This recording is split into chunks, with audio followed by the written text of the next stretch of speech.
The following is a special presentation of Extreme eSpeed TV, your new home for everything iRacing and eSpeed.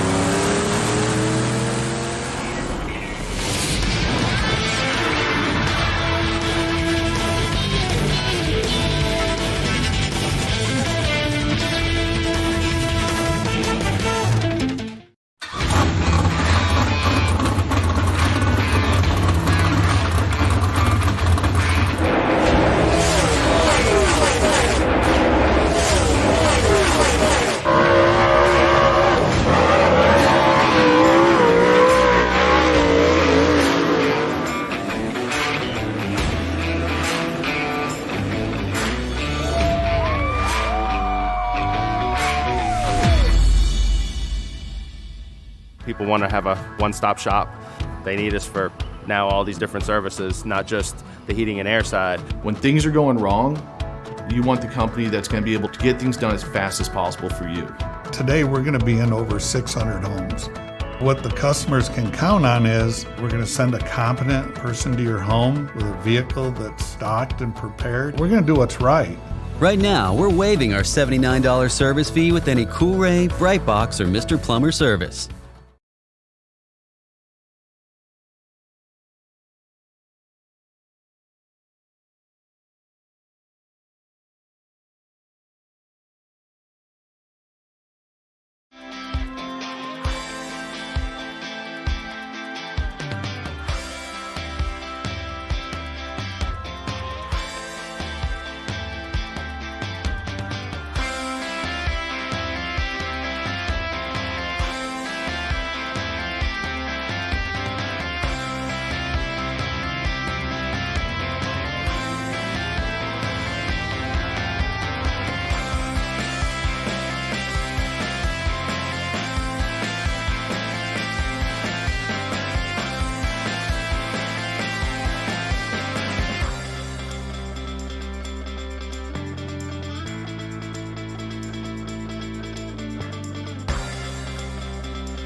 We all need hot water. Some of us need more than others. So it's a good thing that State has a wide range of tough commercial-grade water heaters for your home. From standard models to high-efficiency and tankless models, we've got you covered, no matter where you live, what you do, or who started it. To install a State water heater in your home, visit statewaterheaters.com and use our contractor locator to find an installer near you.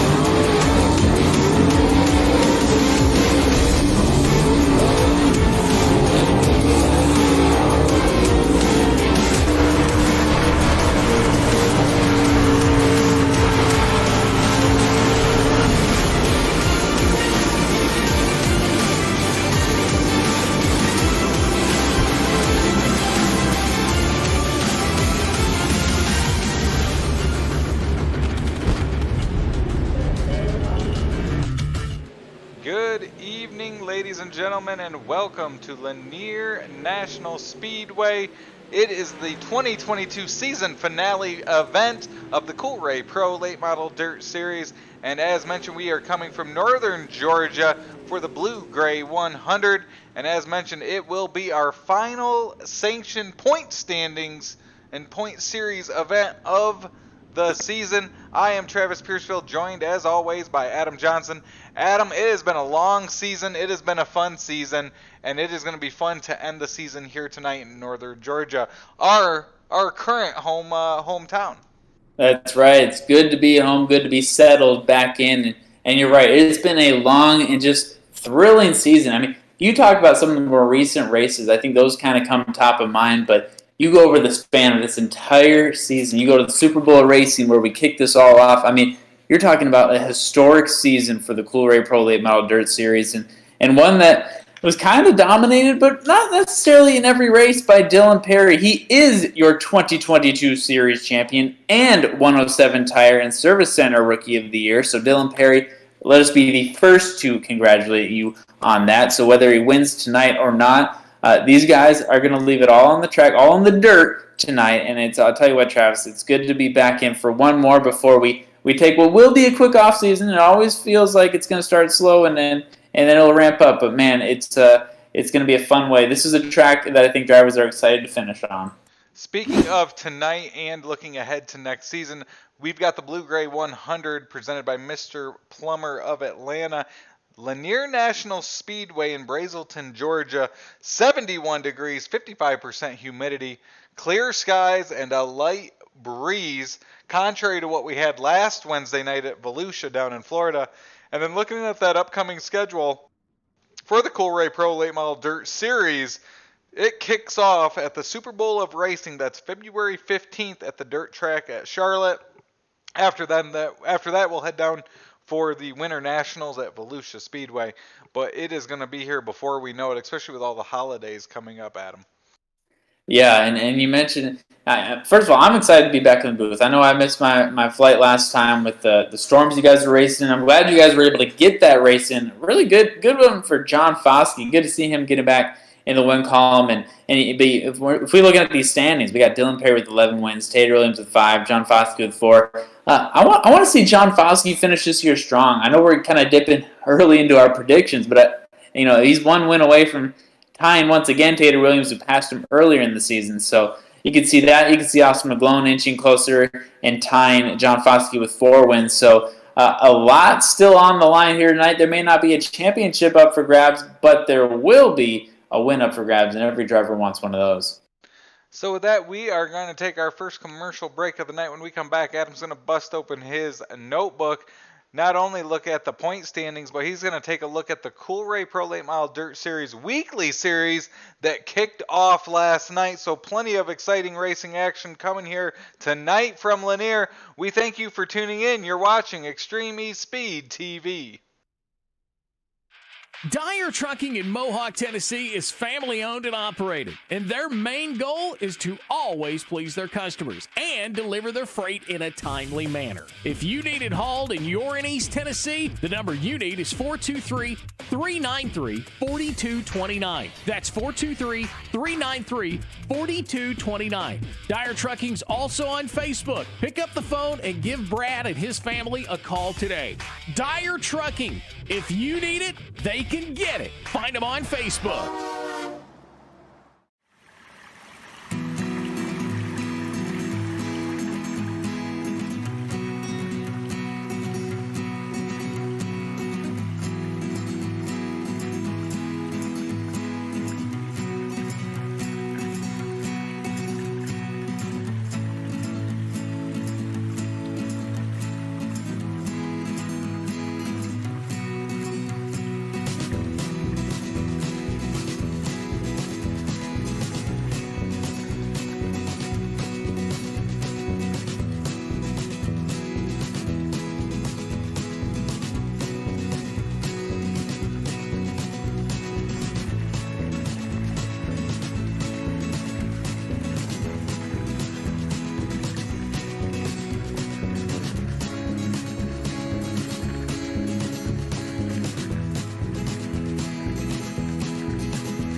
Racers, get the most horsepower from your great engine with ProFabrication headers and exhaust. ProFabrication headers and exhaust is an official partner of the American Crate All-Star Series and used by winning racers such as Dylan Brown, Logan Robertson, Carson Ferguson, Christian Hanger, Cody Overton, and Eli Beats. ProFabrication headers and exhaust, just a click of a mouse away at ProFabrication.com. Quality that wins. Get yours at ProFabrication.com.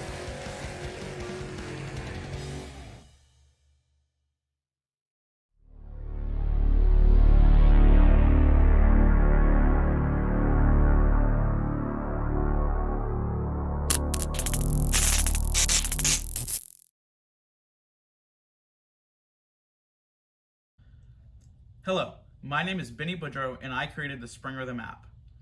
The Springrthm app allows someone who doesn't have access to a spring smasher to be able to set their car up to their manufacturer's suggested install loads and center to centers, as well as be able to figure out their dynamic loads, as well as make adjustments to them to make their handling of their car better. For someone who does have a spring smasher, Springrthm will greatly reduce the amount of time to figure out those new stack setups by allowing for instantaneous spring rate changes as well as load changes. Springrthm will even make sure that your setup doesn't coil bind at the loads that you're trying to hit. For only $4.99 a month, you too can have access to the same information that top late model teams across the country are using to gain a competitive advantage.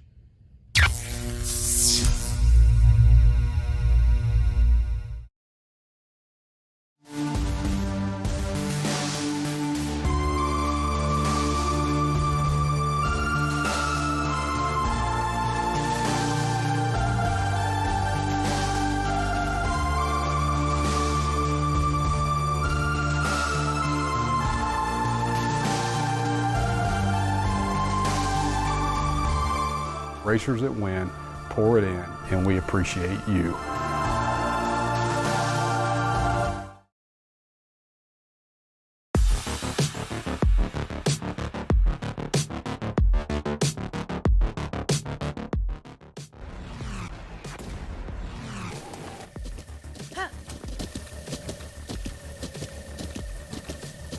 With the ButtKicker Gamer 2, what you see and what you hear is what you feel.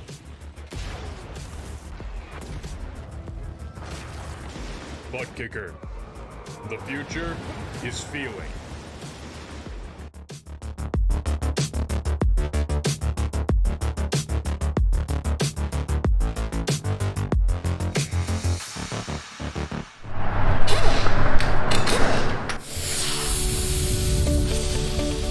.07 Tire and Service Center is your one-stop shop for all your car care needs, and they're now a Cooper Tire dealer. American tires for the American worker.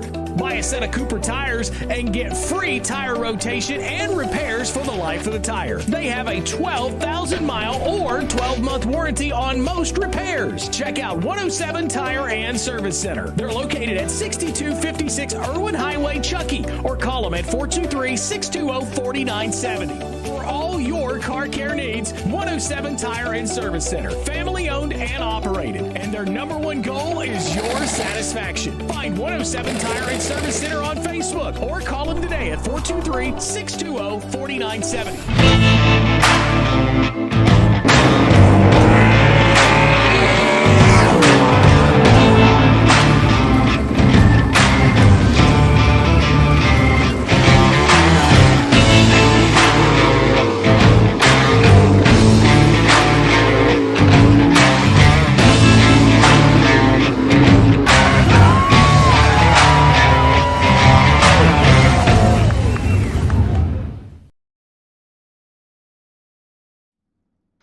Welcome back to Lanier National Speedway at Brazelton, Georgia. It is the season finale event of the 2022 Coolray Pro Late Model Dirt Series.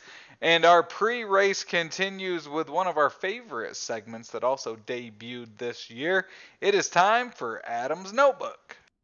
That's right. Thank you, Travis. And as I turn to the final page of my notebook, you know that last one, sometimes I like to write on the back cover because we had a lot of notes to take this season, and I want to just thank you all for tuning in on Extreme eSpeed TV. So let's get right into it with a series championship standings update. There's just one race remaining. That's right, the Coolray Pro Late Model Dirt Series is down to its final race of the season. It heads back to Lanier tonight to put the final touches on the great 2022 season. Now, we may have a champion crowned in Dylan Perry, but there is a dogfight with the double points at Lanier. So keep in mind, we've got a lot of action going on with Tater Williams, John Foskey, Jacob Laster, Aiden Young. Those round out really the next of the top 5. So it's going to be a very big battle. Now, the battle for second is still a 2-driver race between Tater Williams as he holds off John Foskey. Well, as I mentioned, only 52-point race gap there. Now, third place through 6th is only separated by 15 points. So it only gets tighter as we go down. There's still money on the line for these guys as they shake out the rest of the standings. And then, of course, we have to mention that 7th through 9th is only separated by 195. So let's say you have a DNF, someone wins a race in that 7th through 9th spot. That actually is a pretty big deal. So keep that in mind. I also want to touch on something that's exciting. Once we put the checkered flag, put the final bow on this season, we do have the Coolray Weekly Series. And we know about that. The Weekly Series racing, everybody's been asking about it. It's been what we've been waiting for. It just wrapped up its first race of the season. Now, for the Coolray Street Stocks, we saw feature winner Caleb Ramsey taking it home for week number 1. For the UMP Modifieds, we had 141 of Austin McGlone. That's a name we all recognize and remember. And then for the Coolray Pro Late Models, your feature winner was, once again, number 141 of Austin McGlone. So next up, we have race 2 of the 2022 season. On October 11th, it'll be at Lanier National Speedway. Hot laps will begin at 8 p.m. That's Eastern time. So week 1 of 9, we have the Pro Late Models, the Street Stocks, the UMP Modifieds. There is a lot of great action. I encourage you to head to the Pro Late Model Dirt Series iRacing page. Check it out. You'll see all the updates, not only on the league we're broadcasting tonight, but everything going on with the weekly series as well. It's been fun, Travis, to have that back, and I'm excited to bring back this notebook. I'll have a fresh new binder when we come back in 2023, but nonetheless, thank you for allowing me to share these notes. Plenty of racing all off-season long. We, of course, will have the 3rd annual Icebreaker event sanctioned by the Coolray Pro Late Model Dirt Series. That kicks off December 27th with preliminaries, and December 28th will be the main event there. So make sure you follow Extreme eSpeed TV on Facebook. There'll be plenty of information there along with the series Facebook page as well. We've also got some exciting items coming this off-season to Extreme eSpeed TV. So plenty of exciting announcements throughout the off-season coming soon. But tonight we focus on this season finale event, the Blue-Gray 100. That's 100 laps around this Lanier National Speedway track. And looking at the speed charts from practice, Adam, Austin McGlone, Brett Carlton, Tater Williams, your top 3. Dylan Perry back there in 6th. John Foskey 8th. Really a lot of speed throughout here as they're all within about 0.3 of each other. Looking like to be a competitive night of racing here at Lanier. Yeah, we can only hope. You mentioned, we were talking earlier before the broadcast, just how chaotic and different we saw things looking when there was rain on the track. This, on the other hand, and you opened with the forecast, it should be pretty dry. It should be pretty clear skies. So I think we're going to see the best of the best, the cream rise to the top tonight from Lanier. So you can see the fans starting to file in. I think a lot of people know that this is a track that you buy a ticket to, you're guaranteed to pretty much get one of the best shows of the season. I know we say that about almost every track, but when the drivers rave as much as they do about a track, you know it's going to be a good show. If you're watching on YouTube on Extreme eSpeed TV as we get ready to prepare for Houston Guttering time trials, make sure you get in that chat section. The league will post some updates. Right now it's looking it might be 2 heats tonight for the carrier heat races. And then also we've got Caleb Ramsey, one of our participants from the weekly series last night. He's in there as well. So jump on in there, have some fun with us. You can make your picks. You can talk about what's going on the track as we watch it. As Houston Guttering time trials are about to begin as our first set of drivers get lined up down there on the infield. That's right. We might see... Was it Brett Carlton heading out there first? It could be Austin McGlone. It's kind of crazy to think, at least in this series, I know they'll be racing all off season, but it's a little bittersweet. You watch these guys grow as drivers, as men, and now to kind of watch them close out their season, it's a good thing. Growth is good. Doesn't mean there's not some bittersweet parts to it. So as they get lined up, our final Houston Guttering time trial of the season. And it does look like it's going to be the 41 machine. That's Brian Voiles from Decatur, Illinois. Longhorn chassis, dependable concrete, Hoosier by Smash. Maverick Simulations. He will come around, take his green flag for his first lap. Also out there, we have the 224 of Brett Carlton out of Royal Palm Beach, Florida, with that Rocket XR1 chassis. He has Southern Style Racing Engine, Chip Bangers Racing, and LC Property Investments. Now, we'll see if we can get you some scoring on the side in a moment, but it looks like Voiles takes that top spot with a 13.89. Carlton jumps in front of him with a 13.69. Adam, with Carlton having that rookie mark, and there are plenty of rookies that performed very well all season long, it's going to be interesting next year to see who that rookie class is, but then also to see so many of these guys remove those yellow stripes from the rear of their cars and become veterans of this series. Yeah, we were spoiled with the 107 Tire and Service Center rookies. They put on a show all season long, as did this man right here, a veteran of the Coolray Pro Late Model Dirt Series, Tater Williams out of Clifton, Kentucky. He's got that Longhorn chassis with Coolray, Chip Bangers Racing's, Combs Cuts, B&B Custom Baits, DPR, Bang & Sets, Phantom Race Engines, and Stealth Carburetors. Out there on the track just in front of him is the 22. That's Brandon Bender from Minford, Ohio. Longhorn chassis, B&B Baits, Combs Cuts, Bang & Sets, Chip Banger Racing. First times down, Tater Williams is second quick with a 13.75. Brandon Bender makes his way around to complete his first lap. That's right. We will now await to see where Bender falls in line. And it looks like Bender puts up the third best time out at the same time. Tater Williams one-ups him with a 13.66, leapfrogging Carlton. Next up, as Bender completes his final lap, he will remain third fastest with a 13.75. We've got two Gambler Motorsports teammates coming up next. First up, it's the 55. It's Steven Spees. Steven Spees coming from Lee's Summit, Missouri. Midwest Turbo and Performance, MTPturbo.com, Gambler Motorsports. He had a podium finish last week, a really good run for him. And also out there, we'll see that 71 of John Hine from St. Louis, Missouri with that Rayburn chassis. He's got the Cruise Shop, CruiseShopFW.com, VMR Wraps, Coolray Heating and Cooling, and Gambler Motorsports on his ride. And it looks like Hine, look at that, jumping to the top with the tied time with Tater Williams, but Hine will get the edge just by the millisecond. Speaking of John Hine, a shameless plug here, the Extreme eSpeed TV network, also home of the Light Electric Company Next Gen Series. Their season finale is this Sunday from Homestead, Miami, so make sure you tune in there. All the broadcast begins at 9 p.m. Eastern Time. Now out on the tracks, the number 51 is Jacob Lassiter from Dorsden, Tennessee, Rayburn chassis, custom race engines, 399 Esports, Flex Motorsports, Max Green, CFM Designs by JDM.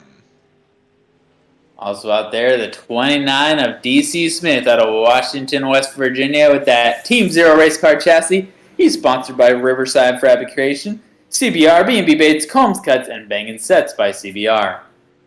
Jacob Lassiter's first time is a 13.67. And DC Smith has a 13.75, good enough for sixth fastest. Jacob Lassiter will end up third fastest.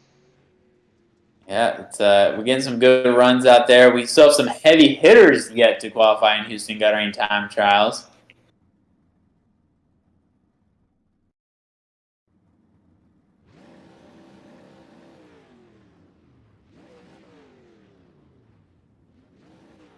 Plenty of cars. The second group of 8 getting lined up. And yeah, if you don't have a great qualifying performance here. He kind of starting near the back of the pack with the heat races and then maybe the last chance showdown. It'll be tough to swallow. One guy that is not rusty, it's going to be Nicholas Vickery and that 00 machine.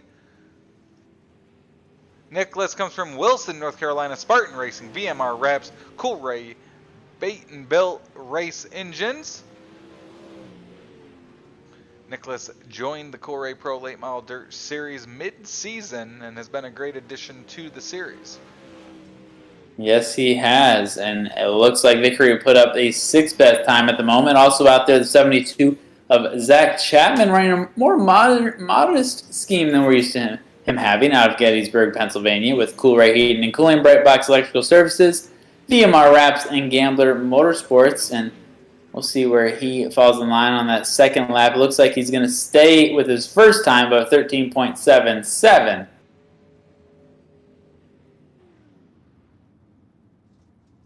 Next up on the track is going to be that 75 machine. It's Andy Piercefield from Muir, Michigan.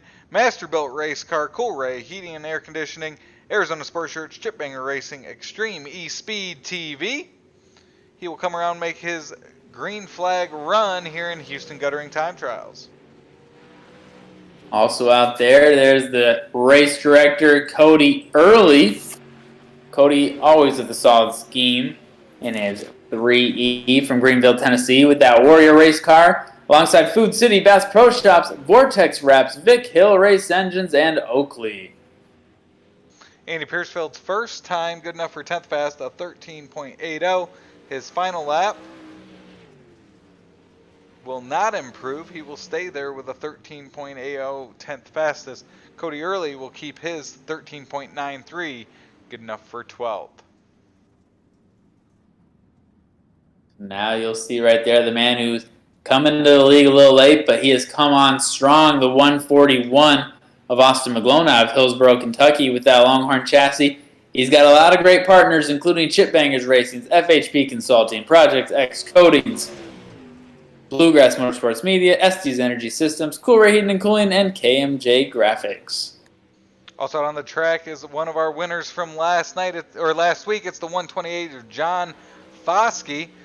John comes from Dublin, Georgia, Longhorn Chassis, Coleman and Son Painting, Bangin' Sets, B&B Baits, Combs Cuts, and Chip Banger Racing. As mentioned, he won last week, which made him a 4-time winner in 2022. His first time is second fastest with a 13.58. Austin McGlone shoots to the top of the charts with a 13.47. Man, the heavy hitters, just a couple of Houdinis hopping to the top right there. Love to see that with Austin and John up top, and really it's going to be tough, but a guy who can do it, it can be Dylan Perry, your 2022 Series champion out of Ringgold, Georgia, with the CVR race car, and he is sponsored by a lot of good folks at Coolray, Rapid Race Graphics, Mashburn Equipment, Stealth Racing Carburetors, Newt's Lawn Care, Phantom Race Engines, CBR, Bang & Sets, and B&B Custom Baits. Also on the track is a winner from this year. It's the 69 of Aiden Young. He picked up a win earlier in the year at Volusia Speedway Park. Aiden comes from Dalton, New Hampshire. Capital Race Cars, the Cruise Shop, cruiseshopfw.com, VMR Wraps, Coolray Heating and Cooling, Gambler Motorsports. Dylan Perry's first time is good enough for third fastest, a 13.61. Aiden Young, 14th fastest, a 13.83. Wow, I mean, the last three of the four drivers, McGlone, Foskey, Perry, just dominating the charts, gave all the other guys below him some false hope throughout the whole Houston Guttering Time Trials experience, but nonetheless, Austin McGlone, your Houston Guttering Time Trials fastest driver. So we will get prepared for our carrier heat races. Adam, any off-season plans? Any plans to get out on that glass bottom boat you got, or any other fun activities? You know, you know me, I'm a little bit of a musician, trying to get into some of the arts, and just really, I spent so much time at the track. Definitely something that I'm noticing that I've kind of got the dry cough, so I need to do anything for some water. Otherwise, I don't know, probably get into some music, but really just spend time with the family, spend time with the kids, and before you know it, we'll be right here at the track.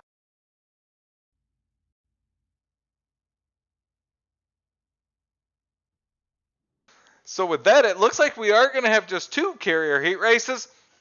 We will get to that starting lineup right after this.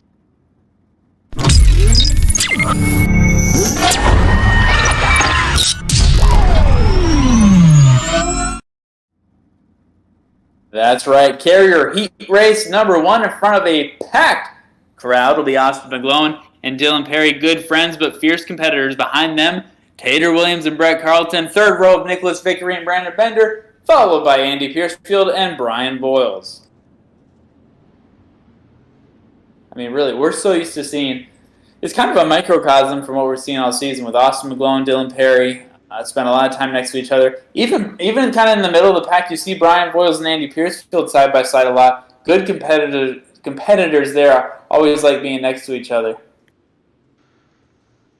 So we'll get lined up 8 laps in each carrier heat race. It will set the field for tonight's 100-lap main event, the Blue-Gray 100, presented by Mr. Plumber of Atlanta. Once again, remind you that you can tune on Extreme eSpeed TV and drop some comments in the comment section on YouTube. I had a buddy of mine just message me. Actually, well, looks like we're about to go green here in a moment. iRacing Pace Truck pulls on in. It's Austin McGlone, Dylan Perry leading us to green here in carrier heat race number 1. Green flag waves. They'll head off into turn 1. Side by side, the first 3 rows. Andy Piercefield makes a move on the inside as he follows Tater Williams around that inside wall. It's Dylan Perry to his outside. Yes, Dylan Perry and Tater Williams side by side right now. But it is Austin McGlone staying smooth with his turns. Still plenty of laps to go, but the Blue-Gray 100's carrier heat race number 1 is off to a pretty smooth start, which is good for the drivers and their bodies of their car. Austin McGlone is out front. He continues to lead.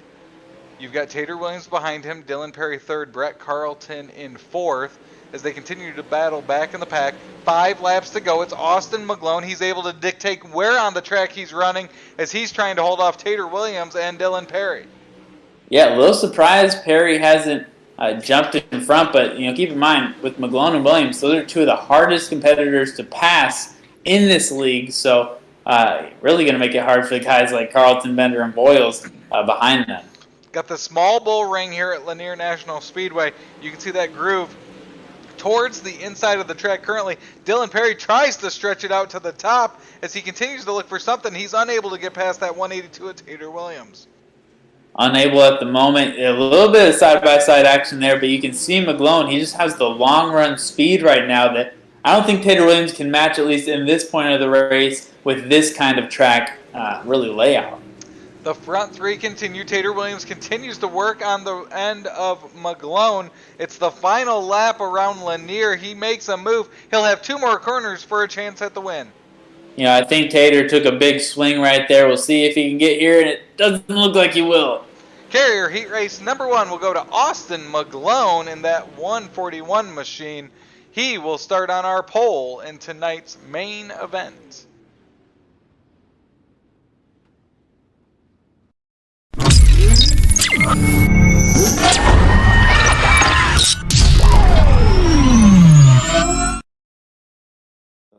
That'll bring us to carrier heat race number 2 with John Foskey right next to John Hines. So a couple of Johns with different spellings. Behind them, Jacob Blaster and Steven Spees. Third row of DC Smith and Zach Chapman, followed by Aiden Young and Cody Early. I was actually, most recently, the reason I couldn't get down with that hurricane weather, I was in New Hampshire, kind of in the same realm of Aiden Young in that part of the country. Beautiful with the leaves changing right now. Didn't have a chance to see Aiden Young in person, but I will say it is beautiful up there, Aiden, and I look to hopefully be back there sometime soon. Some good racing up there as well. So they get lined up. The John and John show out front. They'll make one more lap around here, then we will have our second 8-lap carrier heat race. And then we will move on to tonight's main event.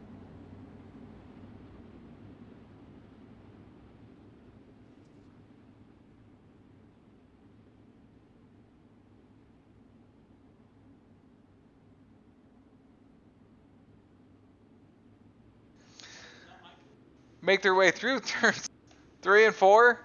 John Foskey leads them. They'll make their way down the short chute here at Lanier. Green flag waves. John Foskey's got that inside line. John Hine to the outside. Steven Spee's not far behind him as it's Jacob Lassiter trying to make that inside line work.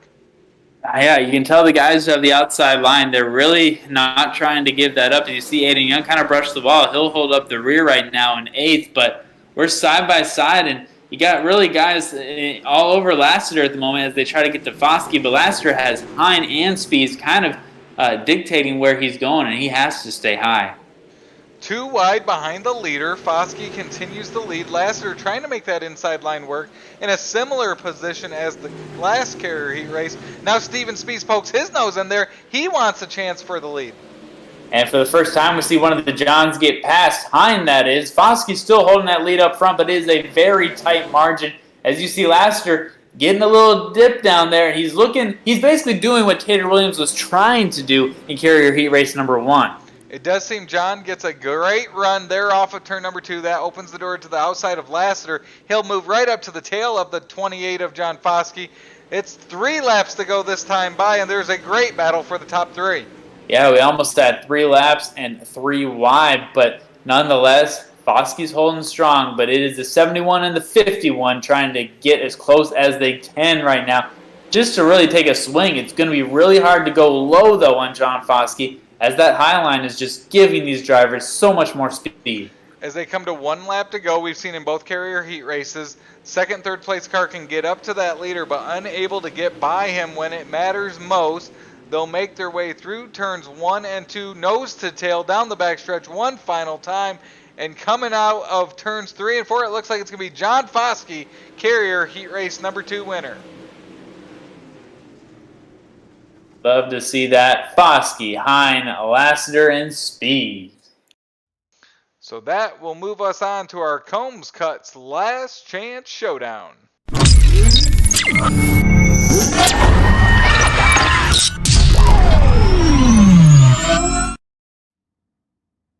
That's right. The Combs Cuts Last Chance Showdown will be led by Brandon Bender and Zach Chapman, followed by Brian Boyles and Aiden Young, Andy Piercefield, Cody Early, and Nicholas Vickery and DC Smith rounding out the 4th row.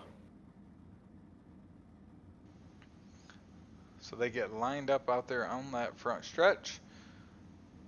Looks like Zach Chapman and his team putting their final touches before they head out onto the track. And as they get pulled up there to the outside, we are ready to go here in our Combs Cuts Last Chance Showdown.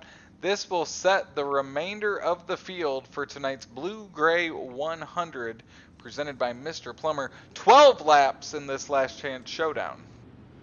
That's right, and you see in the heat races how fast 8 laps can go at this track.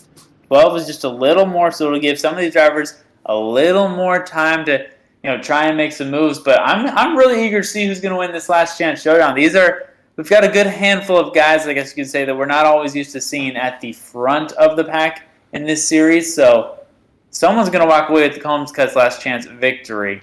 And I think it's going to be a name that we don't always expect, which I'm excited for. One of our weekly series drivers, Caleb Ramsey's in the chat. He brings up what the track will do and how it will wear tonight. I'm curious as well, as we will see if it opens up where you can make a move, which that second place car has struggled to get up alongside the leader so far. But it's Brandon Bender, Zach Chapman leading us to green. They'll make their way down the front stretch. Green flag waves. We've got 12 laps in our Last Chance Showdown here at Lanier. The last chance showdown, and it's off to a hot start with, look at that, Bender trying to own the bottom line. We have not seen the bottom line be the preferred one yet. It looks like Zach Chapman might take it back, and man, like a rocket ship, he sure does take it back, if only for a moment. That outside line starting to come in. Zach Chapman uses it. He's got Aiden Young right behind him. Brandon Bender fighting back strong on that inside line. Zach Chapman will lead that lap as we've got 10 laps to go. Man, Chapman doing his best to hold it, but I've got to give a lot of credit right now to Bender. He doesn't have the opportunity to slide back up, because if he does, I think he's going to lose some very valuable time trying to get up. But nonetheless, you see it starting to fade away from him as Chapman and Young kind of turn it into their own show right now. So Zach Chapman starts to pull away. He's got Aiden Young up in that line right in his tire tracks. Great run for Cody Early. He's up to the 4th position after starting 6th. He's moving up and advancing his starting spot in tonight's Blue-Gray 100. He sure is, and I noticed in the second heat race he got a little bump from some of the drivers. It still looks like he got a little loose there, but we'll see if Early can maybe get himself into the top 3. He's going to need a mistake to be made by Chapman, Young, or Bender, though. He's continuing to try to hold off Brian Boyles in that 41 machine, Nicholas Vickery in that neon green 00. See Andy Piercefield back there in that 75. Up front, the battle is heating up from Aiden Young as he's trying to make a move on Zach Chapman for the lead as they come to 5 laps to go. Yeah, I love seeing the aggressiveness from Aiden Young. Last week it was, I believe, the first race of 2 that we saw Aiden Young get a podium finish, and he was thrilled about it, and we were thrilled to have the opportunity to talk to him again. So maybe this will be kind of a sign of things to come tonight. Will we have an Aiden Young podium? He's going to have some work to do starting from the middle of the pack, but for now, we'll see if he can pull this off in front of Chapman. Brandon Bender in that 22 has abandoned that inside line. He's now up in the same tracks as Aiden Young and Zach Chapman as the front 3 start to pull away. 4th is still held on to by Cody Early with Nicholas Vickery running 5th. Yeah, and you know that Zach Chapman can feel those drivers breathing down his neck, but he's got to keep them at arm's distance. Bender looks to the inside of Aiden Young. Aiden Young will tap the wall going down the backstretch. As they come to white flag, it's Zach Chapman trying to hold off Aiden Young. My chair is fully pointed right now towards this action. It is insane as Zach Chapman's going to have to hold him off one more time. They'll make their way through 3 and 4 for the final time. Aiden Young will look to the inside, but it won't be enough. It's Zach Chapman at the line for your Combs Cuts Last Chance Showdown. That's right. Congrats to Zach Chapman as we now head into what will be our main event tonight. So we will have our Blue-Gray 100. It is the season finale event for the 2022 season of the Coolray Pro Late Model Dirt Series. We are going to take a quick commercial break. When we come back, we will have tonight's Invocation and National Anthem from Lanier National Speedway. You're watching Extreme eSpeed TV. It rose from humble beginnings in the Valley of the Sun. A sprint car racer saw the need for racing shirts. And now, the vision of Carl Korbacher has resulted in Arizona sports shirts helping racers across America spread their message. For the best custom designed shirts, hoodies, caps, koozies, and much more, go to ArizonaSportShirts.com. Be part of history. Arizona Sport Shirts, the original racing shirt. We take many precautions to stay protected. Online protection requires the same amount of precaution. Cybercrime is a $6 trillion industry. Roughly 158 people fall victim to this type of crime every second, and a business will be compromised every 11 seconds. In the last 3 years alone, the number of malicious websites has increased by 130%. Bottom line, you need protection from someone you trust. Call Computer Pros for protection plans as low as $4 a month.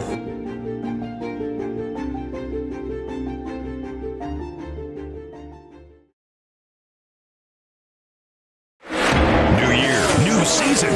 Extreme eSpeed TV brings you live coverage of the Light Electric Company Next Gen Series. See the Next Gen Series' biggest stars battle in iRacing's most competitive series. Elbows up, hammer down action.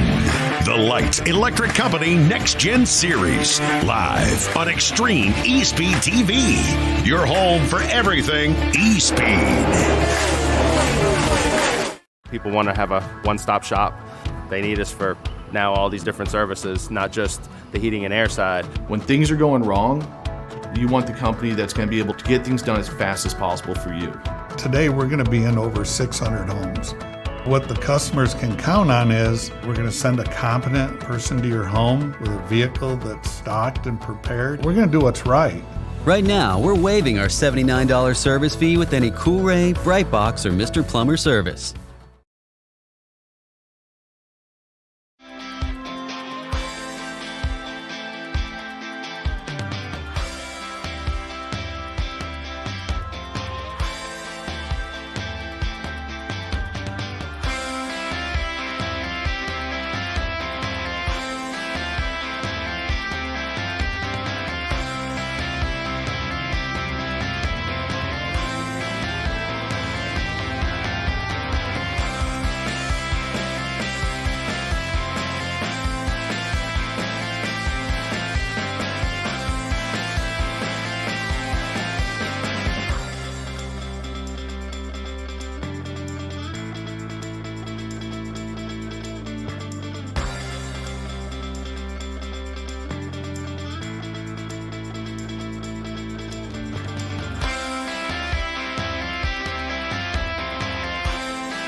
We all need hot water. Some of us need more than others. So it's a good thing that State has a wide range of tough commercial-grade water heaters for your home. From standard models to high-efficiency and tankless models, we've got you covered, no matter where you live, what you do, or who started it. To install a State water heater in your home, visit statewaterheaters.com and use our contractor locator to find an installer near you. Dyer Trucking in Mohawk, Tennessee is family owned and operated, and their main goal is to always please their customers and deliver their freight in a timely manner. If you need it hauled and you're in East Tennessee, the number you need is 423-393-4229. That's 423-393-4229. Dyer Trucking's also on Facebook. Pick up the phone and give Brad and his family a call today. Dyer Trucking. If you need it, they can get it. Find them on Facebook.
Welcome back to Lanier National Speedway.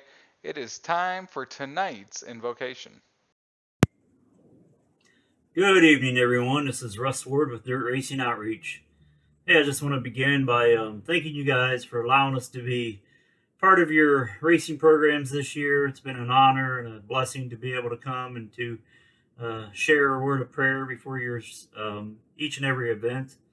And I just pray in one way or another that we've been a blessing to you, and we look forward to another year, maybe next year, a great relationship with the series, and to be able to come out and represent and just be able to pray over your guys' programs each night. As many of you know, we had a tragic loss in the late model world this past week with the passing of Rick Eshelman. And Rick was a huge impact to the sport of dirt late model racing, the announcer of the World of Outlaws Late Model Dirt Series. Not only the announcer, but he was just a great friend to a lot of people. Had a heart for people and the pet things that he did, and just I know he was a great friend of Cody, who organizes your all's events, and such a tragic loss for each and every one of us. And we're going to lift up his family tonight in prayer as we go.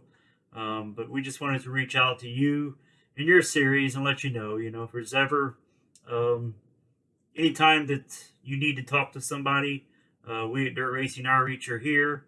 Cody early in his organization is there, and don't ever feel that there's nobody that you can share or talk with.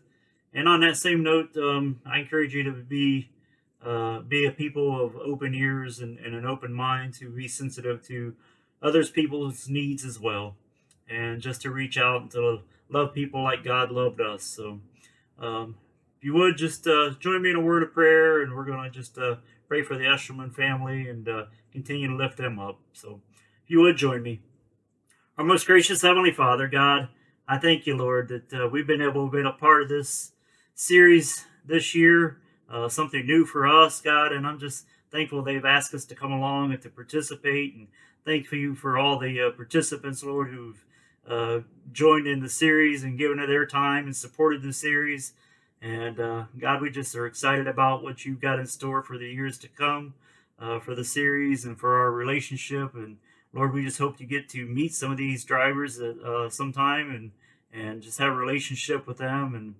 And God, we just want to lift up the Eshelman family tonight. Lord, such a tragic loss for the racing community. But Lord, I pray that you would just be with the family, that you would just wrap your arms of love around them, God, that you would give them peace like only you can, God. I pray that Jehovah Shalom would just come and just rest with them and give them peace and comfort in their time of need, God, in the days to come and the years to come, Lord. Also the racing community, Lord, those that are the World of Outlaws, God, be with them as well, Lord. Just fill their hearts with your love and your grace and your mercy, and just be with us in the time of need, Lord, when it's our darkest hour, God. Just remind us that you're always there for us, and your word says you never leave us and you never forsake us, and all we have to do is call on you. And God, we thank you for that. We thank you for the way that you provided through your Son, Jesus Christ, that we have that avenue to be able to come and to talk with you and to pray and just have fellowship with you, God. You've provided a way, Lord, and I just thank you that you allow us to come into your presence and do that, just like we're doing here tonight, God. Be with us in our program tonight, Lord. Just be with our drivers, God. I just pray that compassion fill their hearts, Lord. I pray you give them wisdom in their decision-making, and that this event is just an enjoyable event, God. Just thank you for all who have labored this year to put the events on, that we could come out and enjoy such a great sport. And God, just remind us of the many, many blessings that we have in our lives each and every day, Lord. Let us not take any for granted. As always, God, we give you all thanks and praise and glory in all that you do. Thank you for your Son, Jesus, that came to die on a cross. God, and we just forever worship you and praise you in all things. And we ask it all in Jesus' name. And amen.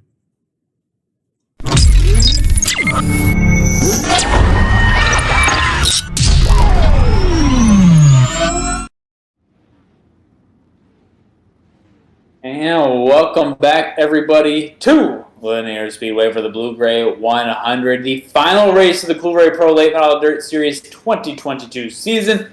Let's get to the final starting lineup of the year. It'll be Austin McGlone on the pole next to John Foskey. Behind them, Tater Williams and John Hine. Your champion, Dylan Perry, next to Jacob Lassiter. The fourth row of Brett Carlson and Steven Spees. Fifth row, Zach Chapman and Ian Young. Sixth row, Brandon Bender and Cody Early. And behind them, it'll be the 13th spot of Nicholas Vickery and Brian Boyles, with Andy Piercefield and DC Smith rounding out the rear for the final time this season. As you can see, they have the missing man formation going. That is in honor of Rick Eshelman. Wonderful tribute by Russ during our opening prayer tonight, as of course family and friends of Rick in our thoughts and prayers this week.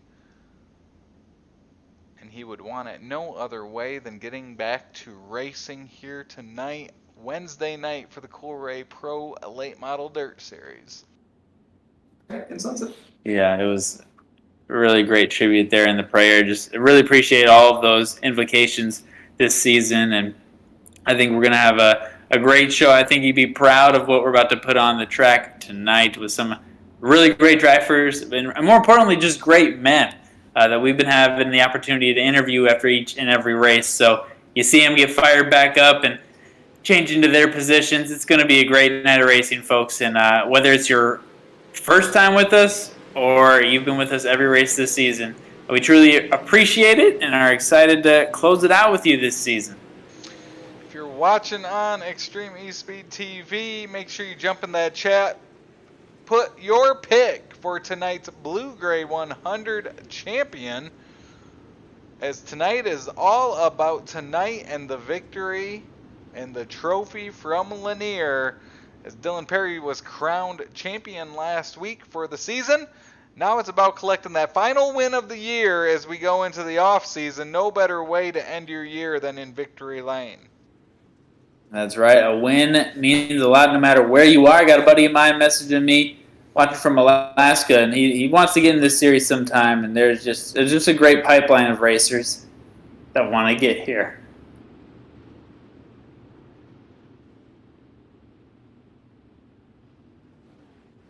So they get lined up 2 by 2 throughout the field. We've got 16 cars, 16 of the best iRacing dirt late model drivers as they make their way through turns 3 and 4. It's Austin McGlone, John Foskey leading us to green. Our blue-gray 100 is green at Lanier National Speedway. Austin McGlone on that inside, John Foskey to his outside. Tater Williams and Dylan Perry look to make a move on the inside line. Man, Austin McGlone started this race about as good as you possibly can. He knew he needed to get to that outside line, so he had a fantastic restart and jumped right up to the top just in front of Tater Williams. And if he can stay there as long as possible, I think he's going to have a pretty good night tonight. So Austin McGlone continues to lead them. He will lead quickly on to lap number 3. The laps will go by quick here at Lanier. They will, as you see. McGlone still holding strong there. Quick 3 laps already complete, headed on to number 4. Foskey, though, right on the tail. I think Foskey would like to go back-to-back, if I do say so. It's in a jam-packed middle of the pack, though, as you see Dylan Perry trying to just weasel his way up. He has a way of just finding himself in the top 3. I think he's in a pretty good position now to get there eventually. He's the only one down there. Oh, as we get a little bumping and grinding, will that bring out the yellow? We may have avoided it. That was a lot of bumping and banging.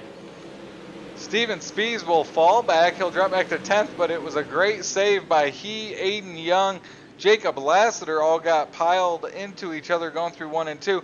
They'll keep going as up front the top 5 are running as they started. Brandon Bender in that 22 machine is our hard charger here early. He's up 3 spots to the 8th position. But Aiden Young on the outside has something to say about that. As you can see that damage on the back of the 69 machine from that contact earlier in the race.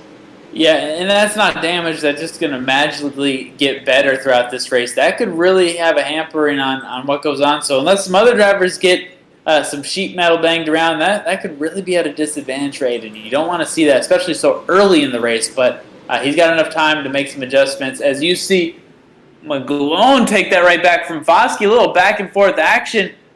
So for a moment, McGlone almost lost that from Foskey, and Foskey does have the preferred line now. This might get a little bit troublesome for Austin McGlone, who holds a narrow lead, but it could be just for a moment. Side by side for the lead, Tater Williams watches on as he goes up against the wall in turns 3 and 4. John Hine currently running 4th, Dylan Perry back in 5th. They continue to chase down this lead pack. McGlone will slide up. That opens the door for Foskey down the backstretch. Man, back and forth, weaving in and out. It is insane to watch this battle right now. John Foskey almost getting a second wind as he closes out this season that we just haven't seen him have, but you see McGlone take it right back. So at this point, the way we've had all the racing so far on the track tonight, I don't think that top line is as magical and as feared as it was earlier in the day's action.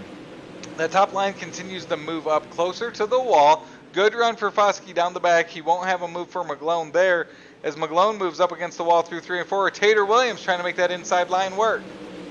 Yeah, I think eventually as he gets a feel for what the guys in front of him are doing, Tater can kind of take those mental notes and make adjustments. Tater's known for having a really quality and solid car each and every race, so he kind of sees the things that the drivers do in front of him, and he may be thinking, okay, noted, and I think I can do that a little bit better than you with my car.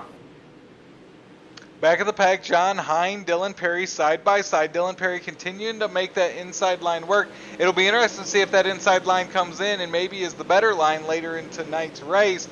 But for now, he's just getting up alongside John Hine. Hine's able to battle back on that outside line.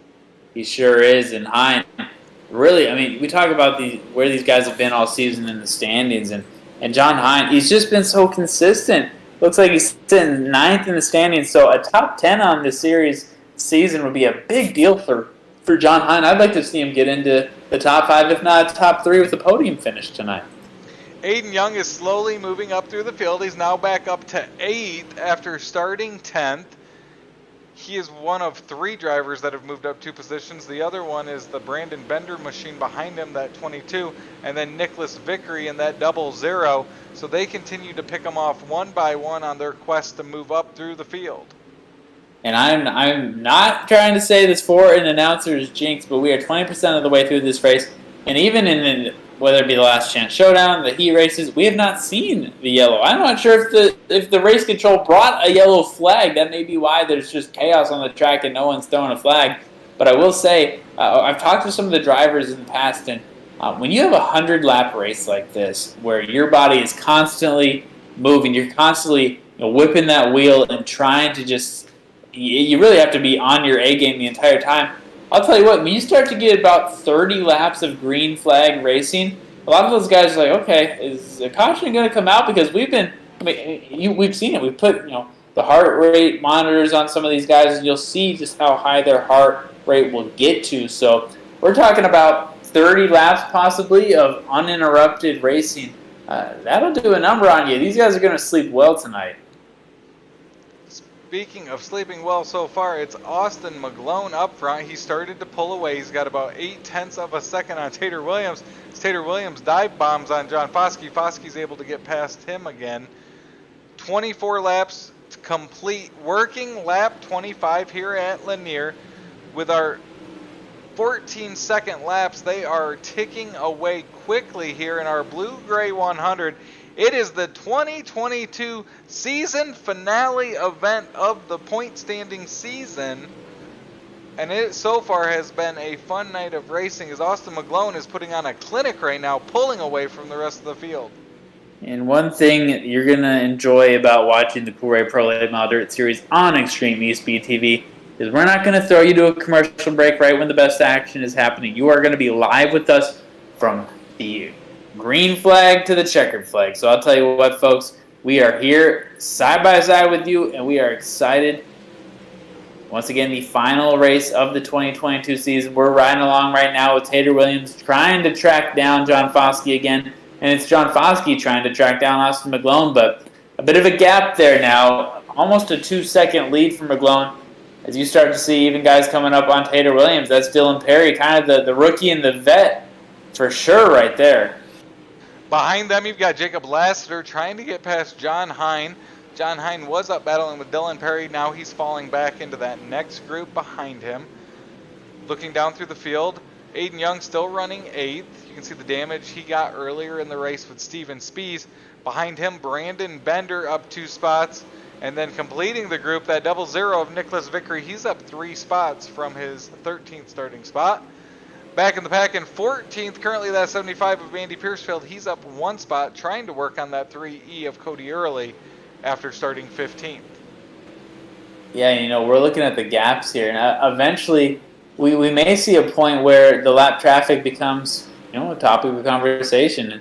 It's rare that you see lap traffic become a topic really before we get to the halfway point, but there's not one too close to Austin McGlone, our leader right now, but you got to think 17 more laps until we're halfway. It's not crazy to think about, especially if there's some near crashes where guys kind of lose a lot of time. Austin McGlone is going to have to be skillful this whole entire way through. So Austin McGlone's about a 1.3 second lead. He's about 2 seconds behind the tail end of the lead lap, so that lap traffic could come into play as we work lap 35 of 100 here in the blue-gray 100 presented by Mr. Plumber. Austin McGlone is leading after some attempts at the lead earlier in the race. He's pulled away as now Dylan Perry, our champion's moved up into that 3rd position. He continues to work on his buddy John Foskey for 2nd. Yeah, not sure what went wrong. I mean, Tater Williams, I wouldn't want to say wrong, but I will say he's definitely lost a lot of time compared to Dylan Perry and John Foskey. So if you're really anyone in 2nd place through 16th, you're probably just hoping and waiting a yellow comes out so you can re-stack the deck and force Austin McGlone to make kind of prove that he can do it twice, which we know he can, but there's always hope on a restart. So we are nearly 40% of the way through the blue-gray 100, and just like that, the season, which has already flown by, is quickly progressing in the final one of the season. So Austin McGlone continues to lead. It's John Foskey 2nd, Dylan Perry 3rd, Tater Williams 4th, and Jacob Lassiter rounding out the top 5. Austin McGlone is about a second behind that tail end of the lead pack there, which is the 29 of DC Smith. Looking through the field, Brett Carlton currently running 8th. Continues to try to chase down Aiden Young, who's now up to that 7th position, trying to move up into the top 6 as he inches closer to John Hine. Yeah, and you got a little bit of a battle there in the middle of the pack behind Aiden Young. Bender and Carlton putting on a great show. Andy Piercefield down there sitting in 14th right now, and you know there's kind of they're starting to feel some warmth behind them, and that's the breathing down the neck of Austin McGlone as he's getting ever so close to this lap traffic as we're getting closer to that midway point in the Blue-Gray 100. That's one thing that makes that lap traffic so difficult is there's great battles throughout the field. It can set up opportunities, and we've seen it during the year, Adam, where they'll get impatient, try to make a move, and the leader will end up getting caught up in something that they didn't need to get caught up in. Yeah, I know it kind of backfired on Dylan Perry earlier this season. A lot of times it can force you to take a lane maybe you didn't want to take. So, and no one's rushing to get to lap traffic. We can put it like that. But right now, we're going to see a very skilled and methodical effort from Austin McGlone. We'll see which lane he takes. But it is pretty jam-packed right now, and you're watching along with us on Extreme eSpeed TV. So he'll move to the inside of Cody early, but DC Smith's on that inside line up ahead of him. As he does that, Dylan Perry is moving in closer. That lead now down to 9/10 of a second. Austin McGlone will poke his nose to the inside of DC Smith. That's going to be a hard pass to complete through 1 and 2. He'll have an opening down the backstretch. He'll try to get 2 for 1. Yeah, this is a little difficult. You got Cody on the outside, DC Smith staying right there, Andy Piercefield in front of you. So it's uncomfortable, and with that uncomfortable nature, you see Cody get bumped to the top. DC Smith, who's been involved in some crashes the last handful of races, they have opened the door for Dylan Perry, who is now knocking on the back quarter panel of Austin McGlone. There was some contact between the 29 and the 41. 41 finally clears those two as now Dylan Perry's 3 wide with 2 of the lap cars. Austin McGlone now has Andy Piercefield up ahead of him, and that opens the door for John Foskey to move up to the top 3 as well. Oh, just a nightmare situation as we officially hit the halfway point in the Blue-Gray 100. Austin McGlone somehow still alive, somehow all the leaders still alive after lap traffic, proving to be a little more difficult than we've ever seen them be. Now they've got the single car of Andy Piercefield up ahead of him, Austin McGlone working to his outside. After working to the inside of the last group, they'll all slide. That top 3 has now been crunched together 52 laps into this race, and now they all work through lap traffic together. Man, if they can get past Andy Piercefield now, who's putting up a good fight on that bottom lane, it's not much more breathing room as they'll come up on the next lap traffic. That would be Zach Chapman, it looks like, as Andy Piercefield officially goes a lap down. So Piercefield early, DC Smith 1 lap down, and Zach Chapman is now in their sights. Austin McGlone's able to separate. He's back up to about a half a second lead after getting by Andy Piercefield. He does have some space before he gets to Zach Chapman, as Dylan Perry and John Foskey have cleared Andy Piercefield. At least Perry has at the time. Foskey will now clear him as the front 3 continue to march through the field. We're 55 laps into this 100-lap event, Adam, and we've yet to see a caution. Absolutely incredible. Not the finish to the season you and I expected.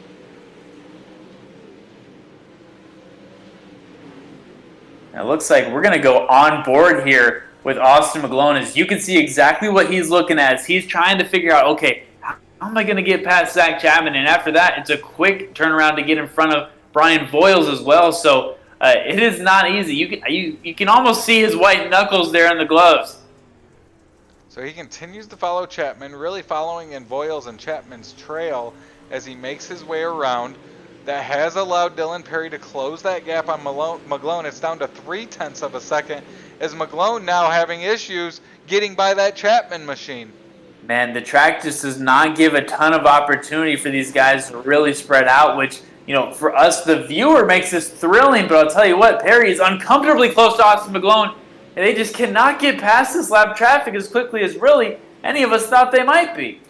We found that inside line as the opening does cause some issues as it gives some momentum to that outside car. McGlone will clear Chapman. Now Perry clears him. Now Perry's making a move for the lead through 3 and 4.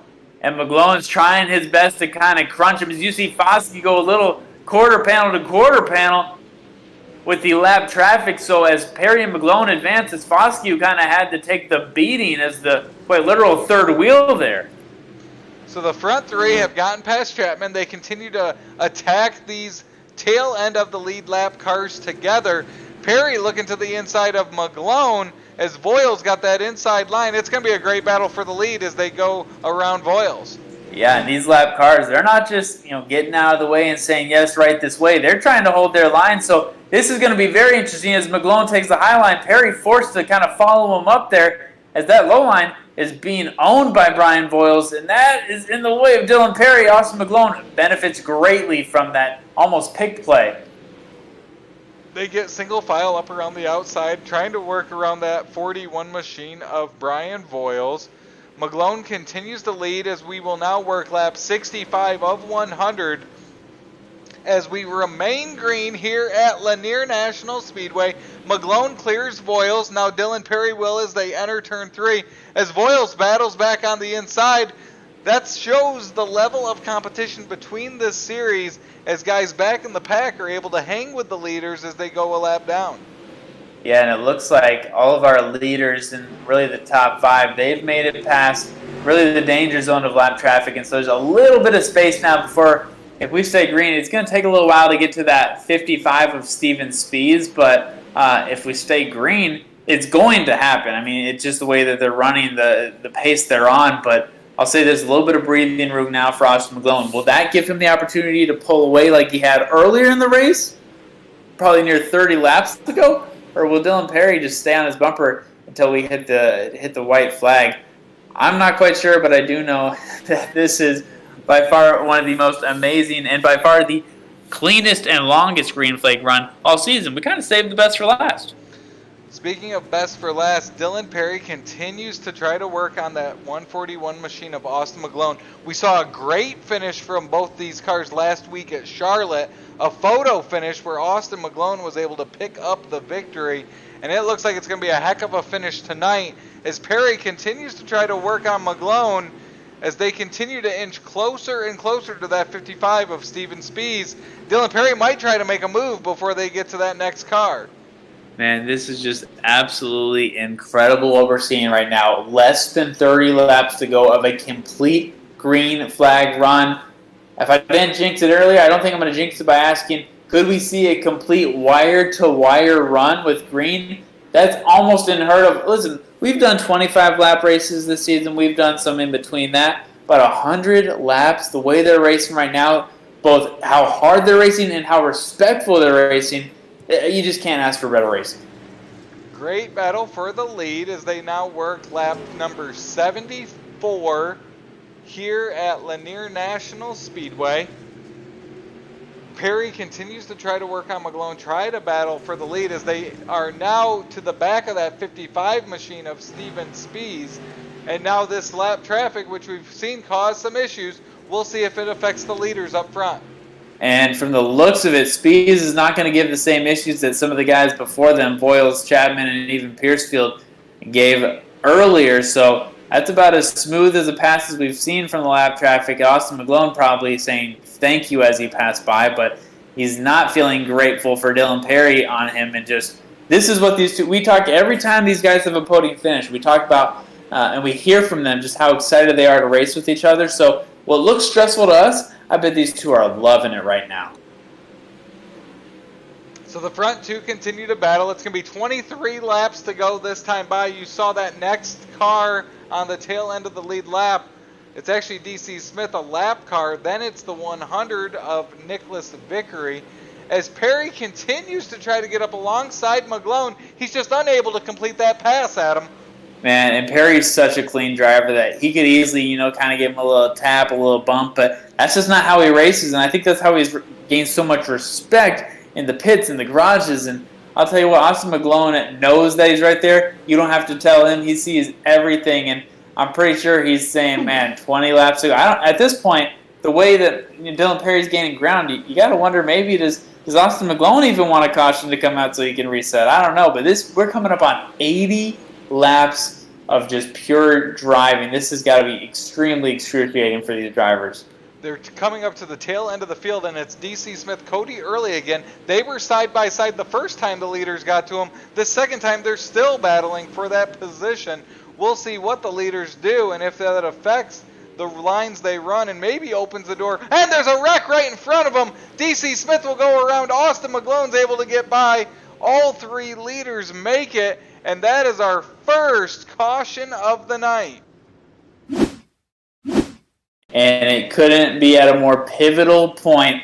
Watch DC Smith and Cody Early. DC coming up and just boom. Cody had nothing he could do there. He wasn't just going to break immediately. And it's DC Smith we've talked about. He's been involved in a handful of crashes really the last month or two. And it comes at a very interesting point. I guarantee you every driver just let go of their wheel and just took a huge breath and hopefully got a drink of water. So that will close up the gap on all these cars. It'll also open it up where the lap traffic should not be back involved in this race. And it will open the door for Dylan Perry, Austin McGlone, and John Foskey to continue their battle for the lead. Quick rundown as we've been watching that battle up front. Austin McGlone, Dylan Perry, John Foskey, your top three. Fourth, Jacob Lassiter, Tater Williams in fifth. Aiden Young continues to run sixth. Brett Carlton, Brandon Bender, John Hine, and Nicholas Vickery round out your top 10. Man, if you're take a breath, maybe grab some water if you're at home. Even as a viewer, that was intense. That was exhausting, but at the same time, very captivating and thrilling as you see Austin McGlone holding his own tonight with Dylan Perry up about 3 or 4 spots depending on where they shake out. And I'll tell you what, man, yeah, John Foskey, it's interesting to see there. Tater Williams fell a little bit further than really I expected to see.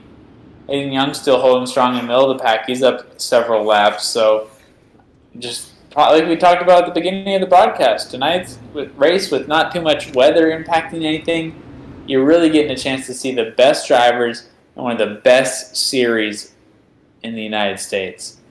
Tell you what, Adam, a great crowd on hand here, and I'm sure they would agree. But I am looking forward to a full season next year of Austin McGlone and Dylan Perry battling, you know, joining the likes of John Foskey, Jacob Lassiter, Tater Williams, and maybe that next star of the Coolray Pro Late Model Dirt Series. So it's going to be a fun year in 2023. As a reminder, the 2023 season kicks off February 15th from the dirt track at Charlotte for the Super Bowl of Racing, and we will be there with Extreme eSpeed TV. Already looking forward to it. I'm not wishing away tonight, but man, I'm already looking forward to it. You know, these drivers are looking forward to going back to green before packing their bags, heading home, and finally getting to see their families. So the pace car pulls in. Austin McGlone leads us to green. Green flag waves coming out of turn 4. We've got 18 laps to go here in the blue-gray 100. John Foskey moves to the inside of Dylan Perry. Looks at this as an opportunity to move into second. Behind him, you've got Jacob Lassiter and Tater Williams. But out front, it remains to be Austin McGlone. That's right. Another solid start there for Austin McGlone. Dylan Perry surprisingly having a little more trouble than I expected with John Foskey. But the type of driver that Dylan Perry is, it usually takes him about 10 laps or so to really warm up and start striking fear into gentlemen. So watch around 5 laps to go just where Dylan Perry is, and I don't think you'll be surprised where that is. They continue to run side by side behind Austin McGlone as we look from above. Dylan Perry's able to pull away, but there's John Foskey continuing to battle. You see Tater Williams way up against the wall there in the corner as they all continue to chase that 141 of Austin McGlone. Yeah, I just don't think Tater Williams, I'm not sure we'll have a chance to talk to him tonight, but I just don't think he's in love with his car tonight. You can just see he's not driving the way he wants as we see another caution, second of the night, just come out. This caution looks like it's going to be for the 55 machine of Steven Spees. Our Coolray instant replay. It looks like he gets side by side with the 41. John Hine up to the outside. Ooh, and John Hine bounces down, collecting his Gambler Motorsports teammate and fellow Missourian, as it's our second caution of the night. 86 laps complete as we look to crown our Blue-Gray 100 winner here at Lanier. Yeah, kind of funny how we go so long with that one, and then we get a quick one just soon after going green again. And you got to think Austin McGlowan is hoping that maybe we get no more of those, because he had a pretty good restart on that one. And there's only so many times you can hit a perfect restart just like that. That's the pace truck light. It's still on. We'll at least get one more lap. As you see, McGlowan almost a little loose there, doing a little tire warm-up, a little tire rub, clean it off maybe. And man, that track sure has darkened up really across that entire surface area that you just saw. So we'll see when this truck will pull off, and we'll get you back to green momentarily here on Extreme eSpeed TV. Well, you know what DW used to say, cautions breed cautions. As we go back to green here at Lanier, it's Austin McGlowan out front. Dylan Perry, great restart for him and John Foskey as they're side by side right behind Austin McGlowan. We've got 13 laps to go here in the Blue-Gray 100. Austin McGlowan continues to lead, but they are hungry behind him for a chance to take home victory. Man, and this is one of those moments. This is one of those races where with just under 12 laps to go, you can say about every one of those drivers in the top 5 has a legit shot. I wouldn't be shocked if you told me, if you fast forward and said, hey, this guy's going to win the race. Don't think I'd be shocked if it's any of those guys, especially in the top 3. So this time by, we will have 10 laps to go here in the Blue-Gray 100 as John Foskey's gotten past Dylan Perry as our caution comes out. Looks like it's going to be for Zach Chapman and DC Smith.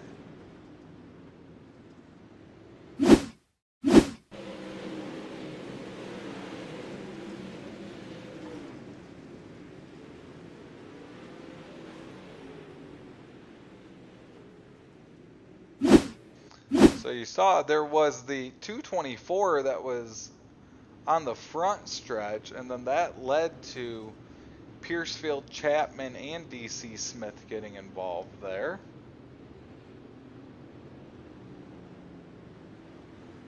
So we're down to 10 laps to go, Adam. We saw John Foskey get past Dylan Perry.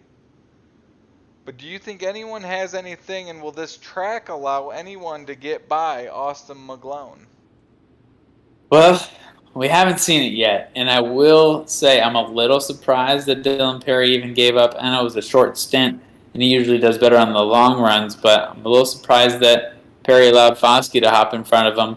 And I think I have a pretty good feeling that McGlowan, Foskey, and Perry will be our top 3, but Lassiter is just sticking around. He's just not going away, so I don't want to discount him as the lights are still on. We might be going green pretty soon, though. The full, sold-out crowd still here, not going home. You'll love to see that. So we will have less than 10 laps to go when we go back to green here from Lanier National Speedway. It is the 2022 season finale event of the Coolray Pro Late Model Dirt Series. Austin McGlowan will lead us back to green. He has led this one from start to finish thus far. We had a long green flag run to get us started, and since then have had a few cautions now. As they get lined back up, it looks like we'll go back to green this time by. Going green with about 10 laps to go. From Lanier, you really can't get any better. You can't finish this season any better than what we're about to see here on Extreme eSpeed TV. Green flag, Austin McGlowan will shoot out going into turns 1 and 2. John Foskey up to the outside. Dylan Perry looking to his inside. Lassiter watches from 4th. Austin McGlowan out front. He's coming to 9 laps to go here in the blue-gray. Tater Williams, Aiden Young make contact. Aiden Young's now up into the top 5 as it's Austin McGlowan out front. I should have never counted out Aiden Young. He is now up 5 spots from where he started. Perry up 2, but he needs to get back up 2 spots to claim the win. So he's running out of time and a little impressed right now with what John Foskey could do. He spent a lot of time this season being the bridesmaid to the bride that is Dylan Perry, but what a statement it would be for John Foskey to not only get a win, but even just finish in front of Dylan Perry this evening.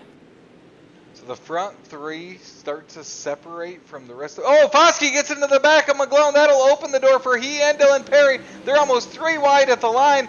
Foskey is turning up the intensity as he is all over the back of the 41. Man, Foskey looking to take home a back-to-back. Maybe that tells me right there, that's a warning shot. Like, hey, we get to 2 laps to go. I'm going to do whatever I need to do. And he gets back into the McGlone. He'll let off. It opens the door for Dylan Perry as Foskey continues to be right on that rear of the 141 machine. It's Perry to the inside, Austin McGlone to the outside, Foskey following in the tracks of McGlone. And if you're Foskey, you got to be careful. You're almost opening the door more for Dylan Perry than you are yourself to get by McGlone. So this is going to be a very racy final 3 laps. Boy, this is stressful. Front three continue to battle. Dylan Perry right against that inside wall.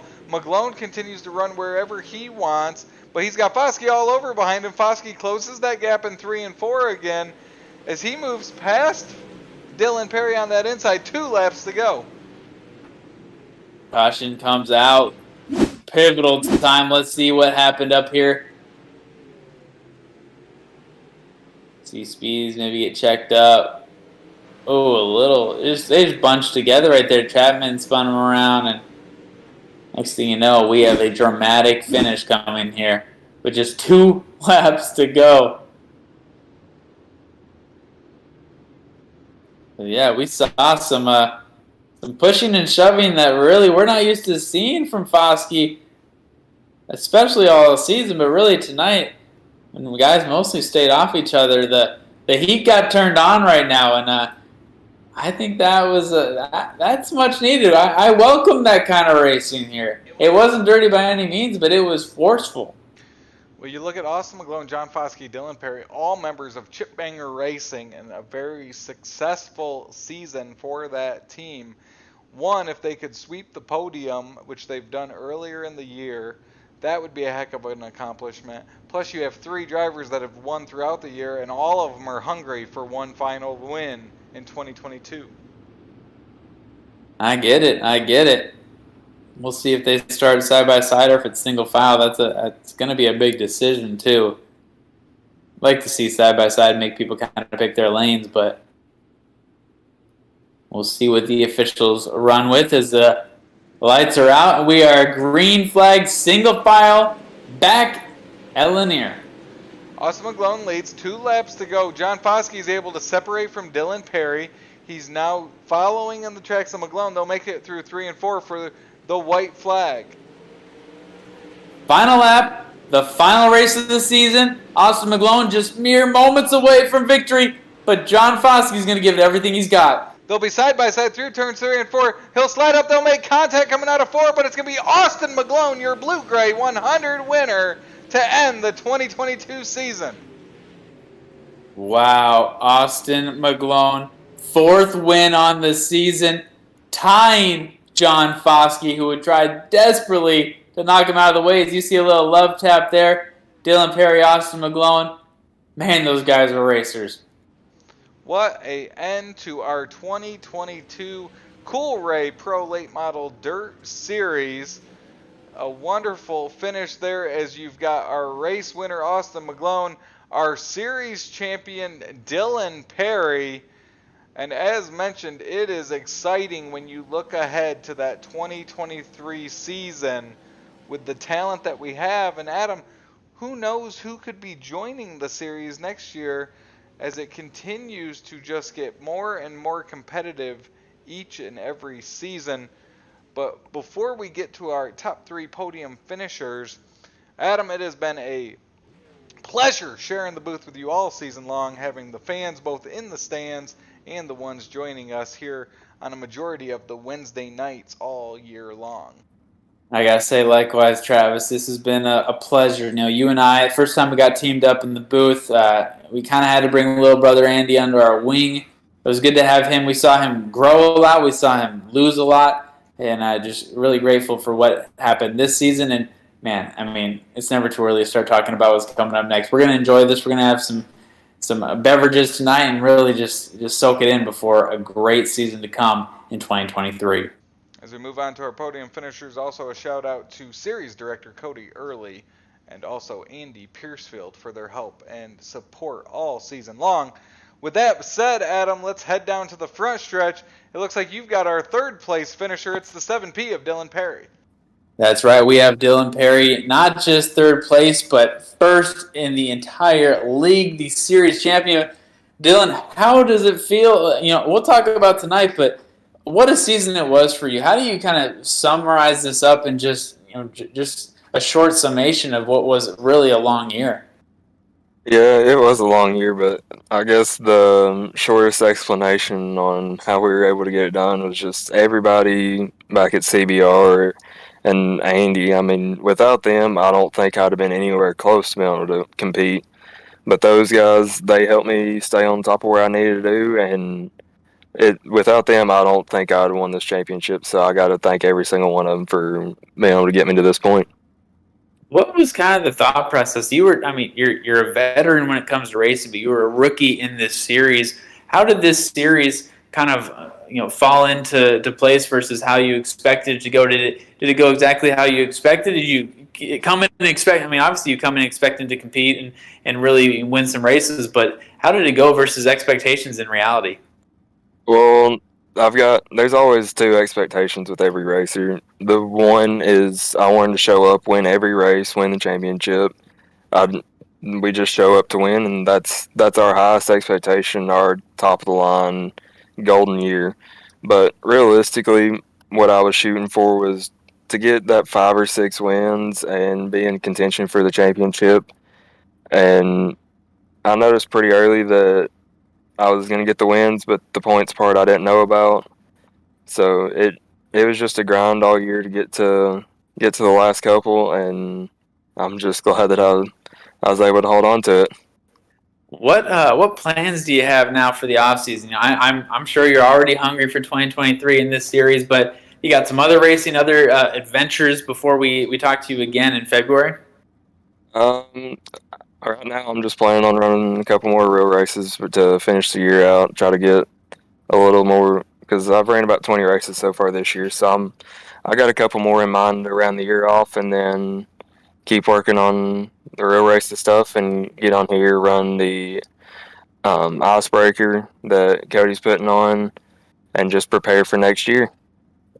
Awesome. Well, we ask you every time, and I know you're going to want to give some love to some folks. And before we let you thank your partners, we want to thank you for all the time and all the information you've given us here in the booth. So thank you so much, Dylan, and we'll leave it open for you to thank your partners.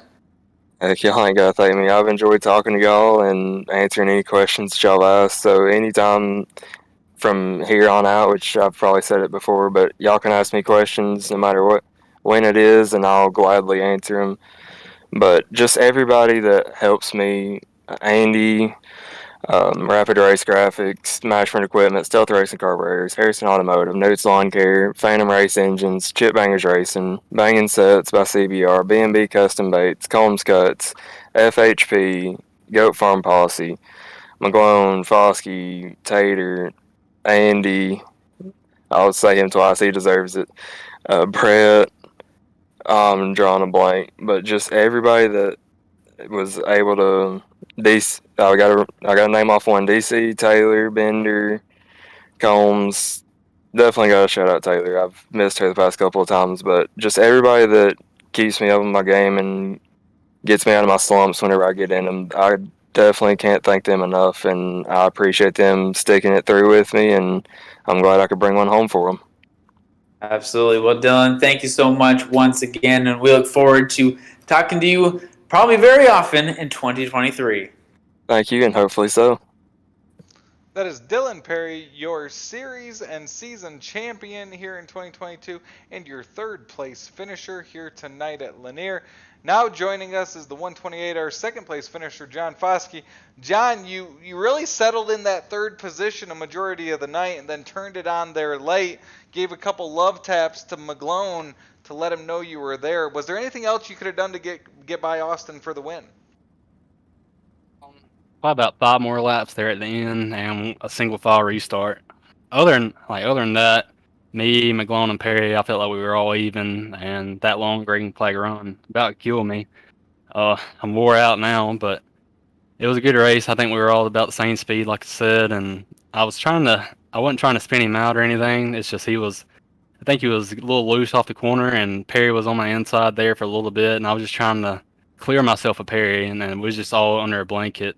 And there at the end, come through the checker, and it was all or nothing. I mean, it's the last race of the season, and I wanted to win it, especially back to back. Won Volusia last week, but I tried to get him a little loose off two, and I got up beside him, and just didn't have enough there at the end. It was a good race though. I had a lot of fun.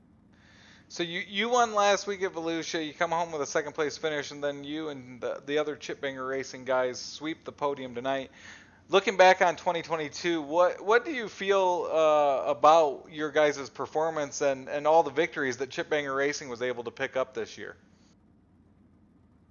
I think it was a good year for all of us.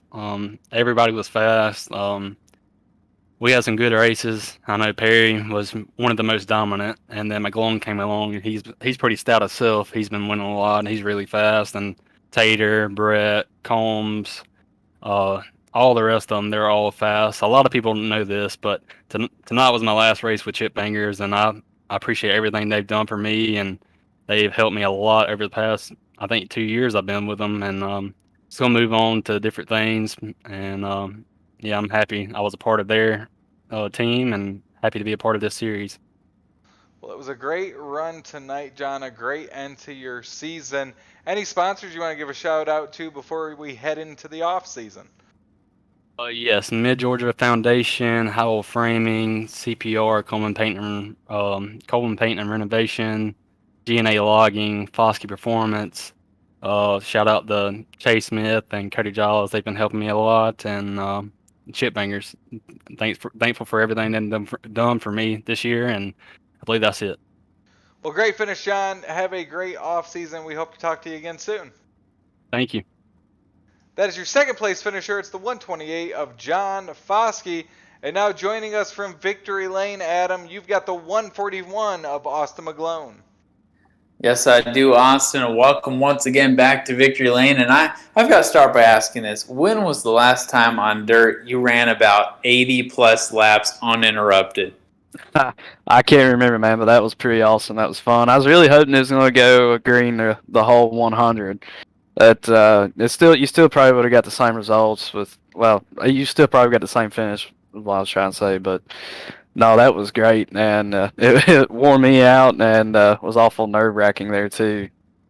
Yeah, that's the kind where I feel like we needed almost the stream of the drivers, because we were feeling for you guys just from the booth. But I've got to ask that, aside from tonight's race, really, expectations versus the reality of coming into the Coolray Pro Late Model Dirt Series. You didn't start with the rest of the guys at the beginning of the year, so when you came in, did things kind of fall into place as you expected? I'm sure you knew you were going to be competitive. You knew you might be fighting for some wins, but I think you end the year with 4 wins. That's a great accomplishment for not really coming in, right from the start. How do you feel about your season? Man, you know what? I feel pretty good about it. Like you're saying, especially coming in a little over halfway. No, I didn't. I come in with this into this with no expectations at all. I just wanted to race with everybody and enjoy it and have a good time. I knew I'd be quick, but I didn't know how fast everybody else was going to be. And once I ran a few races, like you said, it just kind of all fell into place. And but no, I couldn't be happier with how my half season has went so far. I forget, I think I've only been outside the top 10 and top 5, maybe 1 or 2 races, or 2 or 3 races. So I don't think it's bad at all, and then especially 4 wins against these guys. I mean, it's a stiff competition field every night, and then anything can happen. I'm kind of speechless, honestly, about how the season has went. I think you may be speechless, but I think you left a lot of the drivers behind you speechless as well, and with some of the ways you're able to get by and just hold leads this season. It was fun to watch, and as we head into the off season, do you have any plans to do any other sorts of racing before we get to see you in this series back in February? Yeah, I will be running the weekly series that we are doing right now. I'll be running UMPs. I ran it in both classes last night, Pro Late Models and UMPs, and just get practice for tonight, which that really helped. It didn't really help at the end of the race, but it helped for sure in qualifying and heat races and maybe the first 30 of the race. But that's about it, and then maybe hit a couple of money races here and there. But other than that, I don't have any plans of running anything really. Awesome. Well, we want to thank you, as always, for joining us in the booth. Wherever you finish on the podium, it's always great to talk to you, and excited to have you back for hopefully a full season next year, and we'll see what you can do. I'm sure you and Perry will have more great battles, even with Foskey. So before we let you go, I want to give you the opportunity to shout out those sponsors one last time.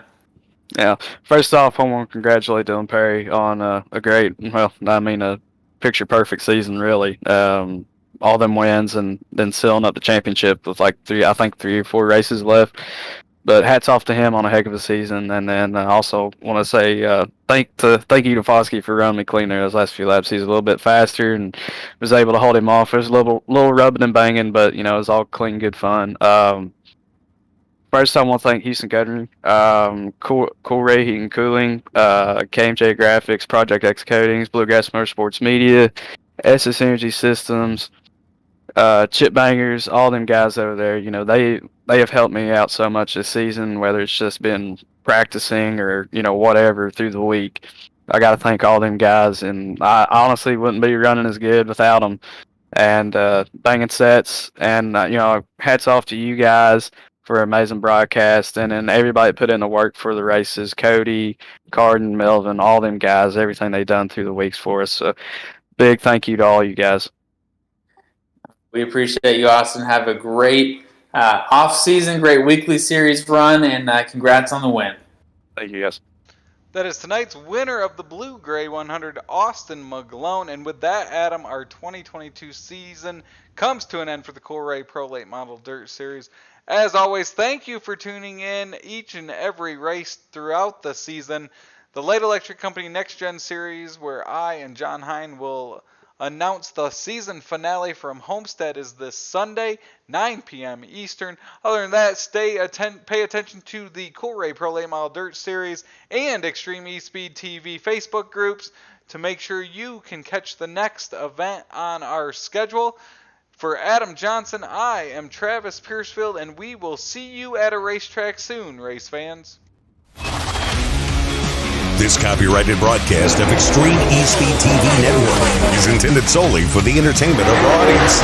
Any retransmitted, reproduced, rebroadcast, or otherwise distributed or used in any form without express written consent of the Extreme eSpeed TV Network is strictly prohibited. We hope you've enjoyed this broadcast.